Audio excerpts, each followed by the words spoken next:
Inaasahan pong lalong sisikip sa ilang paaralan sa Maguindanao dahil sa biglang pagdami ng bilang ng mga nag-enroll ngayong taon. Pero magandang senyales naman daw ito ng panunumbalik ng kaayusan sa Maguindanao na isa sa mga probinsyang may mababang antas ng edukasyon. Nakatutok si GMA News stringer Ferdinand Cabrera. Sa gymnasium kagaya nito, posibleng magklase ang ilang mag-aaral dito sa Datunsay, Maguindanao. Dati kasing problema ang kakulangan ng classroom sa lugar, na lalo pang lumala sa paglobo ng bilang ng mga estudyante.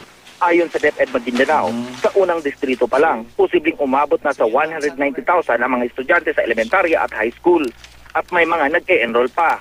Noong nakarang taon, nasa 80,000 ang mga mag-aaral. Aminado ang DepEd na mahihirapan silang solusyonan sa ngayon ang biglaang pagdami ng estudyante. Pero magandang senyalis daw ito ng panunumbalik ng kaayusan sa lugar.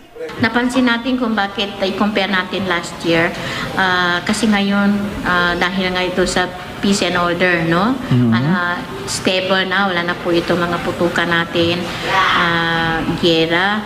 And then number 2 is itong free enrollment. So yan din na nakainganyo sa ating mga parents na ipa-enroll ang kanilang mga anak. Sa Sharif Agwak, maraming magulang ang kumuha ng mga scholarship grants ng gobyerno para sa mahigit 600 batang magki-kinder at mag-elementarya bukas.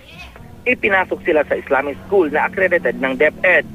Ang mga bata, mga anak daw ng MILF member na kung di naulila sa ama ay inabandona na. Karamihan dito sa mga bata na to, na galing sa iba't ibang barangay ng Sharif Agwak, may 10 years old dyan na ngayon pa lang siya mag-grade 1 or grade 2. Dahil dati nga hindi sila nakakapag-aral dahil doon sa mga gera-gera dati na ang mga bata na ito wala na rin mga tatay ang iba dyan na MILF ang kanilang tatay.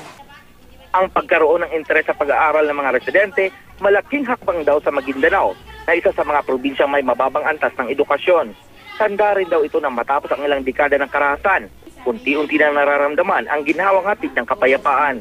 Mula dito sa Maguindanao, Ferdinand Cabrera, nakatutok 24 oras.